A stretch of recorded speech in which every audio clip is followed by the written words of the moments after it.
इस समय हम लकी हाईटेक नर्सरी जनपद बस्ती उत्तर प्रदेश के प्रदर्शन प्रक्षेत्र में हैं और हमारे साथ एक्सपर्ट के तौर पर मंगला मौर्य जी हैं। मंगला मौर्य जी इस नर्सरी से तो जुड़े नहीं हैं, बल्कि वह सिर्फ अपनी एक्सपर्टीज के जरिए किसानों को और नर्सरी के जो संचालक हैं, इनके बड़े भाई हैं, उनको जानकारी देने का काम करते हैं। किसानों को तकनीकी जानकारी दे करके उनकी जो हानि है उसको कम करने का काम करते हैं। तो कमर्शियल खेती के क्रम में हम आज केले की कलर्ड वैरायटी के बारे में बात करेंगे और उसके न्यूट्रिशन वैल्यू के बारे में बात करेंगे। सर, आपका बहुत बहुत स्वागत है। और जो केले का रंग दिख रहा है, एक कुछ अलग हट करके है, इसकी जो टहनियाँ हैं, पत्ते हैं, कुछ अलग हट करके हैं। कौन सी वैरायटी है और इसकी खूबी क्या है और इसकी कमर्शियल खेती का क्या भविष्य है?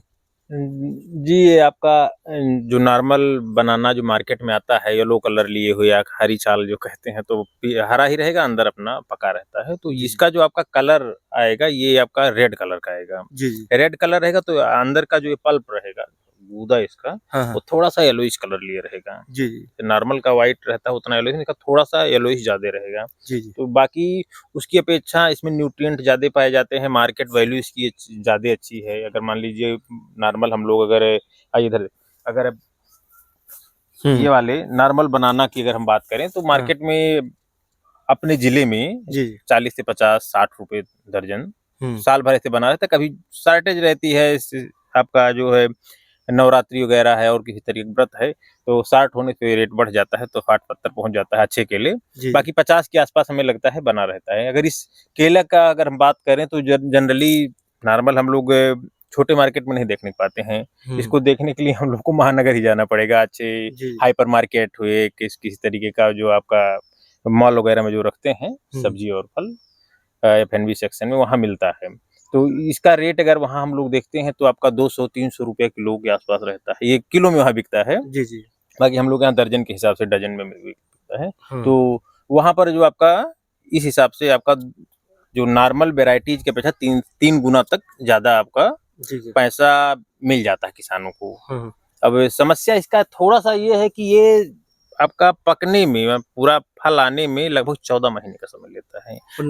नॉर्मली वैरायटी बात हम करेंगे, अगर अच्छे से केयर कर दिया गया तो 8 महीने में आपका 8 से 10 महीने में आपका फ्लावरिंग आ जाता है। जो G9 जो सबसे फेमस वैरायटी है टिश्यू कल्चर की, टिश्यू कल्चर पे सबसे ज्यादा काम G9 पे हुआ। G9 टिश्यू कल्चर से ही आपका सबसे ज्यादा। टिश्यू कल्चर की बात आपने की तो जो एक रंगीन वैरायटी है केले की, लाल किस्म है, क्योंकि आपने बताया कि इसके केले की जो खोल होती है, छाल होती है, मतलब छिलका होता है, वो लाल होता है और उसका पल्प येलो कलर का थोड़ा सा येलो कलर लिए होता है। तो क्या G9 या दूसरी वैरायटियां जो आ रही हैं उनकी तरह इसको भी उसी तरीके से तैयार किया जाता है, या हम इसको पुत्ती जिसको कहते हैं उसके तरीके गांठ से तैयार करते हैं? नहीं, चूंकि जानते हैं कि कई तरीके के रोग जो हैं ये आपके पौधों में अगर आ जाते हैं, अगर उसी पौधे का हम प्लांटिंग मटेरियल, उसका जो शकर होता है ना, शॉर्ट शकर, तलवार शकर कहते हैं, जैसे आप इसमें देख पा रहे हैं, कटाई नहीं हुई, यहाँ कर देख पा रहे होंगे, ये बगल से करके इस तरीके का शकर थोड़ा लंबा हो जाएगा। वो लगाया जाता था पहले, लेकिन चूंकि अब हमारे अपनी तकनीकी इतनी आगे जा चुकी है विज्ञान की, तो इसमें हम लोग इसे टिश्यू कल्चर से तैयार पौधा लगाते हैं। हर कोई जो आप फार्मर इस समय लगा रहे हैं वो टिश्यू कल्चर का ही लगा रहे हैं। उससे सबसे बड़ा फायदा ये होता है कि आपका एक साथ आप कितनों पौधा लगाना हो, मान लीजिए 1 हेक्टेयर आपको लगाना है, आपका जो है 5-6 हजार पौधे एक साथ आपको चाहिए तो मिल जाएगा। अगर यही पौधे आप कहते हैं हमारे यहाँ लगा हुआ है 1000 पौधा, मान लीजिए लगा हुआ, कोई कहते हैं हमें 20,000 पौधा चाहिए, तो हम उतनी पुत्ती नहीं दे पाएंगे। और लगाना इसलिए नहीं चाहिए क्योंकि बाकी इसमें कई तरीके का आपका फ्यूजेरियम बिल्ट हो गया और कई तरीके का वायरस भी आ जाते हैं, तो वो इसी पुत्ती से दूसरे खेत में ऑलरेडी उसी के साथ रोग भी ट्रांसमिट हो गया। लेकिन जब हम बात करते हैं आपका टिश्यू कल्चर का, तो टिश्यू कल्चर का जो पौधा लिया जाता है और रोग मुक्त पौधे से लिया जाता है उसका टिश्यू। जैसे नाम से टिश्यू कल्चर है तो पौधा लैब में ही तैयार किया जाता है। लैब में तैयार करते हुए चलते हैं। कल्चर की बात कर रहे हैं, जो सामान्य वैरायटियां हैं, इसकी रोपाई के समय में देखभाल में कुछ विशेष सावधानी बरतनी पड़ती है, या G9 या जो प्रचलित वैरायटियां कमर्शियल वैरायटियां हैं उन्हीं की तरह इसकी नहीं केयर वैसे ही करना है, थोड़ा सा समय ज्यादा लेता है। तो थोड़ा सा ध्यान देने की ज़रूरत होती है कि इसका न्यूट्रिशन मैनेजमेंट जो है वो एकदम अच्छे से रहे, कहीं चूक ना हो, नहीं तो फिर आपका समय डिस्टर्ब हो जाएगा। जी, जी। तो वो इसका प्रयास करिए कि हर हाल में जुलाई फर्स्ट वीक तक इसकी जो है रोपाई रोपाई। कर ही दें, अन्यथा की स्थिति में आपका जो है फिर आगे गर्मी में चला जाएगा बहुत ऐसा, तो फिर आपका उत्पादन पे काफ़ी फ़र्क पड़ेगा। आपने एक न्यूट्रिशन मैनेजमेंट की बात की, जी।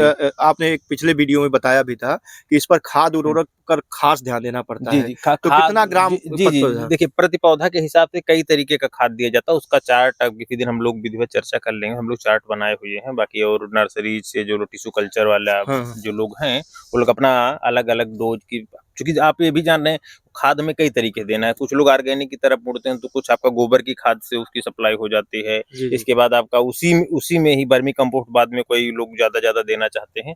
तो अलग-अलग अब है, फर्टिगेशन नया आ गया है टर्न कि आपका जो है वाटर सॉल्युबल जो फर्टिलाइज़र है वो ड्रिप के माध्यम से वहाँ देते हैं, उसका फोलियर स्प्रे करते हैं। तो अगर आप इसका करेंगे तो अलग-अलग जैसी जिसकी उपलब्धता, जो उसके पास ड्रिप है, उसके लिए हम अब ये नहीं रिकमेंड किया जाता अब यूरिया, डीएपी आप जो उसकी टॉप ड्रेसिंग करिए। एक बार आपका बेसल मतलब जो पौधा लगाने के पहले हुँ। जो पड़ गया वही पड़ेगा, बाकी जितना भी उनको न्यूट्रिएंट देना है वो क्या करेंगे, आपका फर्टिगेशन करेंगे। फर्टिगेशन मीन्स आपका ये जो सिंचाई का पानी, टपक विधि से जो सिंचाई का पानी आएगा उसी के साथ ही खाद आएगा जी, लिक्विड जी। फॉर्म में। तो उसका सबसे बड़ा फायदा ये होता है कि खाद का नुकसान नहीं होता, वो पेड़ की जड़ों पे ही गिरेगा और वहीं से जड़ एब्जॉर्ब कर लेगी, वो कहीं दूसरी जगह नहीं जाएगा। और जो अगर हम लोग बाद में ये बोरी वाला खाद लाके डालते हैं, वो चूंकि दूसरी तरफ फैल जाता है या कुछ वहाँ छूट जाता है, जहाँ जड़ें नहीं रहती वहाँ भी पड़ जाता है। तो जी। कुछ मतलब खाद में भी कुछ खाद होते हैं कि चल के दूसरी जगह जा सकते हैं, कुछ खाद दूसरी जगह जहाँ पड़े वहीं जड़ है तो ले पाएगा, नहीं तो ऐसे भी अपनी जगह बचा रहेगा। एक और चीज़ हमने देखा है केले में, बहुत सारी जगहों पर हम गए तो उसकी तने में सड़न हो जाती है, पत्तों में जो मेन पत्ता निकलता है उसकी सड़न के वजह से पूरा पौधा खराब हो जाता है। ये इस तरह की बीमारियों का निदान कैसे किया जाए और सावधानी क्या बरतें? जैसे इसमें आप बहुत ज़्यादा अपने यहाँ बहुत ज़्यादा दिक्कत नहीं, बिबिल लगते हैं, इसमें तने में छेद कर देते हैं, वो बहुत महत्वपूर्ण है। उसका उसका अगर केयर नहीं करेंगे, अगर कहीं भी ऐसे देखने में नहीं लगेगा कहीं छेद कर दिया है, हाँ। अंदर बाद में जब आपका फ्रूटिंग हो गया रहेगा, जी, जी। जब उसका एक तरफ जैसे मान लीजिए बड़ा पौधा है, भी पौधा है, इसको इसके हम लोग देखेंगे, हाँ। सपोज करिए इसमें कहीं बीच में एक बार बिबिल काट दिया, अंदर तना खोखला कर दिया है। अब इसमें आपका फ्रूटिंग आ गया, तो फ्रूटिंग आने के बाद एक तरफ झुकेगा, तो कहीं बीच में जब वो डैमेज किया रहेगा तो पौधा वहीं पे टूट के गिर जाएगा। जी, जी। तो इसलिए जो आपका बनाना बिबिल है, बीच में छेद करके जो जाता है, उसका जो है सुरक्षा बहुत ज़रूरी है। तो इसमें क्या किया जाता है, नीचे भी इनके नीचे भी थोड़ा-सा डाला जाता है आपका ये फ्यूराडान से भी मारते हैं। बाकी आपका उसमें एक और भी इंसेक्टिसाइड स्प्रे किया जाता है। बाकी ऊपर जैसे पत्ती के ऊपर ही अगर यहाँ देखेंगे तो गुफा कहते हैं हम लोग, तो पत्तियों के बीच में जो जगह होता है, इसी में जो है फ्यूराडान वो कार्बाफ्यूरन इसी में उधर डाल दिया जाता है, जो पत्ता जी, जी। गोल पर निकलता है उसी में डाल दिया जाता है, तो अगर उसमें कोई बिबिल रहता है तो मर जाता है। अच्छा, एक चीज़ और जानना चाहेंगे आपने, जो केले के तने हैं इस पर पुआल बिछा रखा है, तो इसका कोई ख़ास वजह है या ठंडक से बचाव के लिए? नहीं, ये कई तरीके का फ़ायदा करता है। जी, जी। अभी इसको जल्दी करवाया गया है, इसके पहले था फिर हटा दिया गया था। हुँ। इसमें एक तो ये होता है कि आपका किसी तरीके का जो ये खरपतवार निकल जाता है, तो हुँ। खरपतवार से वहाँ रक्षा होगी। दूसरा ये है कि जो आप हम न्यूट्रिएंट डाले हैं, यहाँ तक अभी आपको देखेंगे खाद पड़ा हुआ था। ये देखिए, खाद इसमें जो ऊपर से पड़ा हो, क्योंकि आपको हमारे यहाँ दाने दिख भी रहे हैं हमारे यहाँ यहाँ पर? ड्रिप नहीं लगा, तो दाने यहाँ दिख इससे रहे हैं। ढका रहता है, तो जो डायरेक्ट धूप नहीं पड़ता है इस पे, जी, तो जी। जो इसका नुकसान होता है खाद जी। का नुकसान नहीं होने से बच जाता है। अच्छा, और अच्छा। आपका जो ठंडी से भी इसका अच्छा खासा बचाव करता है ये। जी, जी। अब मेन आपका केयर जो ठंडी का ही होता है। ठंडी में इसका अगर केयर नहीं किया गया, अगर पाला पड़ गया तो पूरी पत्तियाँ आपका यहाँ तक आपको पूरा सूख जाएगा। जी, जी। और तो ये समझ लीजिए यहीं से फिर नया पौधा शुरू होगा। तो तो एक तरीके से 3 महीने 4 महीने आपका पौधा वो बैक हो जाएगा। जितना ग्रोथ आप किए रहेंगे, जो मेहनत किए हुए हैं, वो सब बेकार चला जाता है। इसलिए पाले से बचाव बहुत ज़रूरी है। तो पाले से बचाव के लिए नॉर्मली हम लोग इसमें जो है सल्फर का प्रयोग करते हैं। सल्फर का स्प्रे करते हैं, आपका 10 से 15 दिन के इंटरवल पे करते रहते हैं, जब ज़्यादा पाला पड़ता है। जी, जी। जब ठंडी ज़्यादा होती है वही पाला होता है, तो अगर उसमें अगर केयर कर लेंगे तो आपका फसल वो जो है बहुत अच्छा रहेगा। एक और चीज़, चूँकि मुझे लगता है कि जो जी9 या जितनी भी प्रचलित वैरायटियाँ कमर्शियल वैरायटियाँ हैं, जी, जो घार के का वज़न होता है, जी। इस कलर्ड वैरायटी रेड बनाना में और वो सामान्य प्रचलित वैरायटियों में घार के वज़न में कुछ ख़ास अंतर होता है कि इसमें उत्पादन ज़्यादा घार मिलता के है? वजन में चूँकि भी जो टेक्निकल रूप से हम लोग देखें या फिर किए, चूँकि भी हमारे यहाँ देखिए हमारा ज़्यादा काम, अब मैं बार-बार बता रहा हूँ, कोई प्रदर्शन के लिए हम लोग लगाते हैं, देखते हैं किस चीज़ में क्या अंतर देखते हैं, अपने क्लाइमेट पे अंतर देखते हैं, तो ज़्यादा पौधा हम लोग इसीलिए लगाते हैं। बाकी कमर्शियल के लिए मैं बनाना और पपाया दोनों पे काम कर रहा हूँ।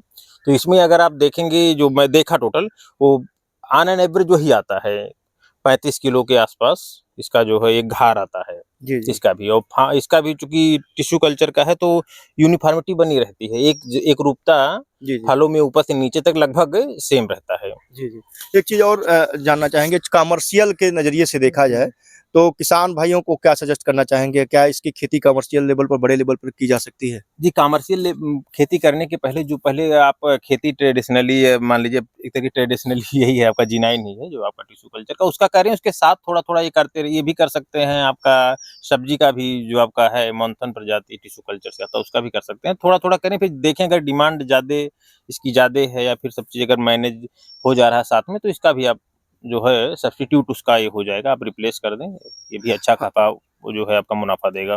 कई बार ये माना जाता है कि कलर में अगर किसी सामान्य चीज़ों जो प्रचलित चली आ रही है, कलर में अंतर आता है तो लोग उसको बीमारी मान बैठते हैं। तो क्या इसके लिए ज़रूरी है कि लोगों को जागरूक किया जाए?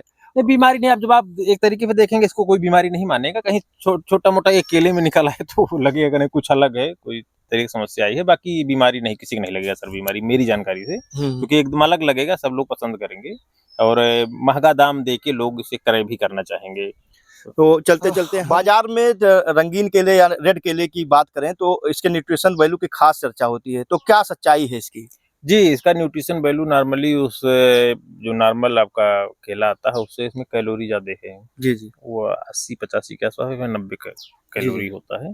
बाकी इसमें मैग्नीशियम हो गया, कैल्शियम हो गया, विटामिन बी6, ये हुँ। सब नॉर्मल वैरायटी की अपेक्षा ज़्यादा पाया जाता है।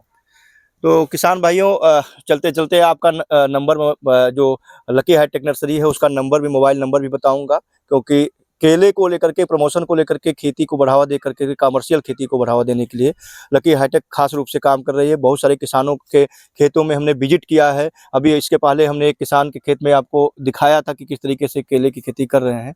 तो बस्ती जनपद सहित आस-पास के जनपदों में लकी हाईटेक नर्सरी कमर्शियल खेती को बढ़ावा दे रहा है। अगर आप रेड बनाना की खेती करना चाहते हैं तो मंगला जी से मैं चाहूँगा कि जो लकी हाईटेक नर्सरी है उसका कॉन्टैक्ट नंबर लोगों को बताने की कोशिश करें, जिससे हमारे जो किसान भाई हैं वो लकी हाईटेक नर्सरी से संपर्क करके इस केले की खेती के बारे में जानकारी लें और इसकी खेती को कर पाएँ। जी, जी, आपको अगर इसके पौधे चाहिए या इसके कमर्शियल कल्टीवेशन के बारे में कोई भी जानकारी चाहिए, तो आप हमारे नर्सरी से जो संपर्क स्थापित करते हुए जानकारी ले सकते हैं। पौधे की उपलब्धता कब होगी, कब लगाया जाएगा, कैसे आपको प्लान करना है। क्योंकि प्लान करने के आपको 2-4 महीना पहले अपने आप को माइंड मेकअप कर लेना होता है। कई तैयारियाँ करनी होती है, आपकी फेंसिंग की ज़रूरत होती है, खेत की तैयारी, तमाम चीज़ें होती हैं। तो आप कम से कम 2-3 महीना पहले, 4 महीना अभी से ही अपना तैयारी कर लेंगे, तो उसी हिसाब से आप जो है बाद में खेती सफल आपकी तभी होगी जो पहले से प्लान करके होगा। जी, जी। तो अगर किसी तरीके की जानकारी चाहिए, पौधों की उपलब्धता जो कुछ भी है इससे संबंधित सारा सॉल्यूशन, आपका खाद, बीज जो भी हो सब मिल जाएगा आपको हमारे यहाँ से। Mobile number. तो आप नर्सरी का नंबर है 79 85 40 53 54, 79 85 40 53 54। आप इस पे जो है संपर्क स्थापित करके संपर्क करें। अगर आपको लगता है कि आप भी एक कमर्शियल कल्टीवेशन करके कुछ अच्छा करना चाहते हैं व्यावसायिक खेती की तरफ, तो आप ज़रूर संपर्क करें, ज़रूर सफल होंगे। चलते-चलते एक खास सवाल छूट गया था। किसान भाइयों के लिए जानकारी दे दें कि हॉर्टिकल्चर डिपार्टमेंट केले की खेती को लेकर अनुदान देता है, तो क्या रेड बनाना न पर भी वो अनुदान किसानों को मुहैया है? जी, जी, अनुदान मिल जाएगा। अनुदान का जो है आपका, जो इसका टोटल अनुदान पर हेक्टेयर है 30,000 समथिंग है। जी, जी। कि वो इतना अनुदान देता है जितना आपकी बीज की, पौधे की जो लागत होती है, हाँ। वो आपका सरकार की तरफ से पूरा सब्सिडी है। आप संपर्क स्थापित कराते हो या उद्यान विभाग से आप पूरा सब्सिडी ले सकते हैं। और जितना यहाँ का आवंटन होता है, एक जिले में कि हाँ इतना टारगेट रहता है, इतना पैसा यहाँ पे किसानों को सब्सिडी के रूप में दिया जाता है, उतने किसान नहीं मिल पाते हैं अपने जिले में। इस जिले का बात है, अपने पूर्वांचल में केले की खेती अभी अगर उधर का थोड़ा छोड़ दिया तो कम ही होती है। जी। इसको बढ़ावा देने की, सरकार बढ़ावा देने के लिए ही सब्सिडी, कहीं अगर को सब्सिडी दे रही है, ज़ाहिर सी बात है सरकार इसको बढ़ावा देना चाह रही है।